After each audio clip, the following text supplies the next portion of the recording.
everyone, welcome back to the Diabetic Diet Show. On today's show, I'm going to make a breakfast sandwich. Now this comes to us from the country of Georgian. It's show number 28, and it's a good quick little recipe. It doesn't take long to make, has great ingredients. I'm using bacon, eggs, vanilla, cinnamon, tomatoes, and bread, believe it or not, from Jimmy John's. All you have to do is when you order a sandwich, there's a separate little button you can click on there and they'll send you this loaf of bread with your sandwich. So what we need to do is get the pan hot. So we'll turn on the burner. We'll get some oil in here. And then because I'm doing bread, it's important that this oil is even in the pan. So before the pan gets hot, I'm using my paintbrush to get all around the bottom of the pan. Because there's no sense melting a perfectly good paintbrush, although causes never stopped me from doing it before. There we go. Now, the bread. So here is my sandwich. I know they put child-proof stickers on here. These can be a challenge to get open.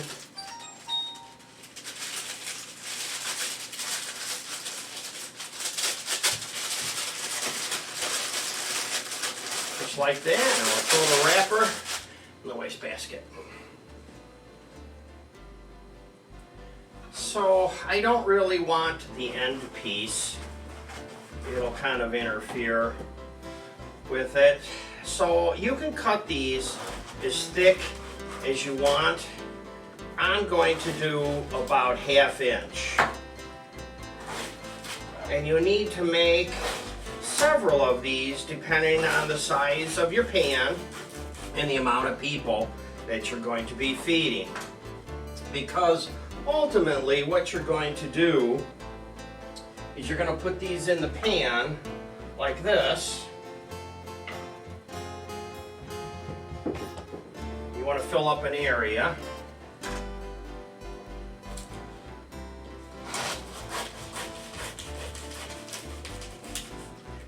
Get at least a couple more here. And one word of advice about this bread from Jimmy John's is I believe it has no preservatives in it, which is really great for you, except for it don't last. So mine is getting hard already, and that's a challenge. So what I like to do is kind of group my bread together, and then I like to cut up my bacon. So I'm just going to take this bacon. I just did a video on this bacon.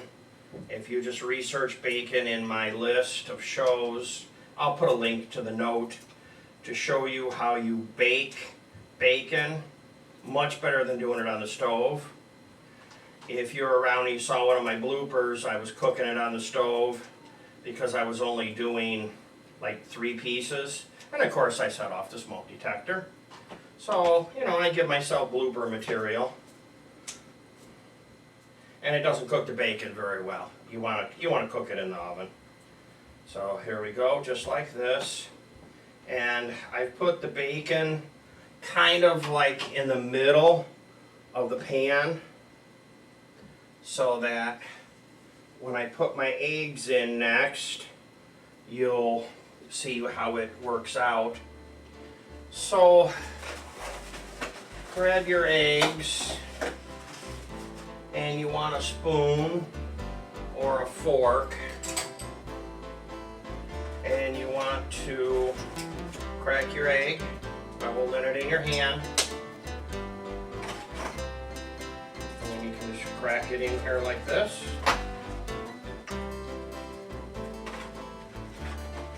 And if you really want to be crazy, you can do it all in one hand. I worked for a day at Golden Bear Restaurant. I don't know if they're still in business or not. But I dropped dishes on the grill and we had to close the grill. But what I would recommend you do is crack an egg on top of each piece of bread. Now with your eggs, you really should crack them in a separate dish. And by doing that, you can keep an eye out to see if you drop any shells inside. And you really do want an egg per piece of bread.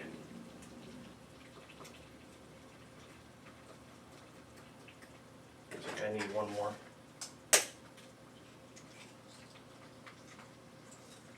And then I want to show you this.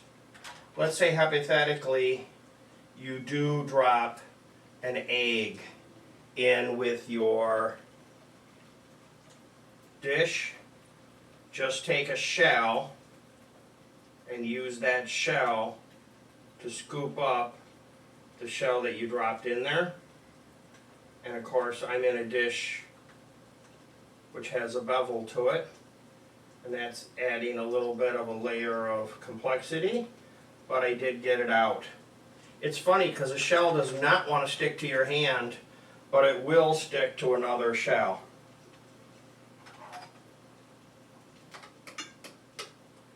And you know, eggs are one of the most universal foods. I don't know if there is another food that is more universal than eggs. And when I say eggs are universal, I mean, as far as I know and understand, eggs and chickens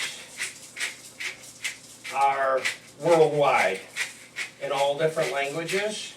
Maybe some of you that are scholars, you could send me a message and let me know. But from what I'm guessing, chickens cluck in every language known to man. Which leads me to question, do dogs bark in whatever language they live in? Now that this is done, we can go ahead and move it off the burner and grab a small flipper, go around the edge, clean it up. I took it off early. You don't want it to burn, so you get it off the burner and that'll slow it down just like that. Then what I would do is just grab a big dish to put it on. Now let's put a little bit of vanilla in our mixing bowl.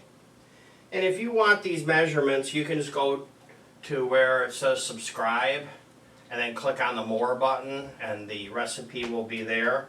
Or you can go to jamestdds.blogspot.com. I do this so much, I just kind of know how much I want to put in here. So cinnamon, vanilla, and then just grab a whisk.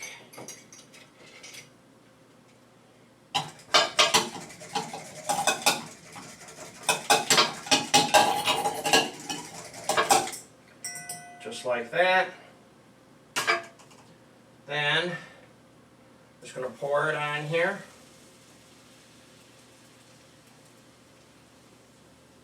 Some people might spoon it. I suppose it would look fancier if I spooned it. But that's the story for that. Let's go ahead and get a dish.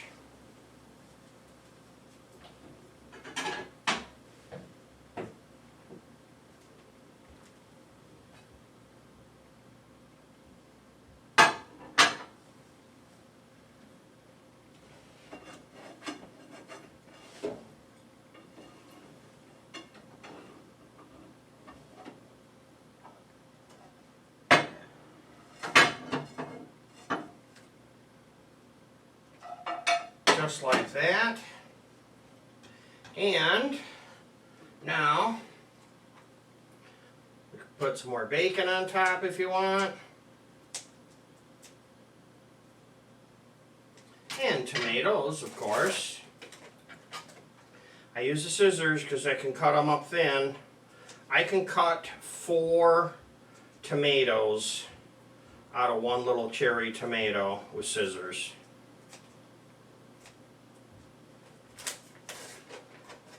And I'll tell you, tomatoes really add flavor to this recipe.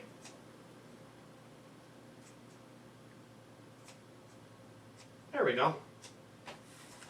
We can call that a done deal.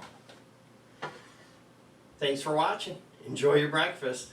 Goodbye for now.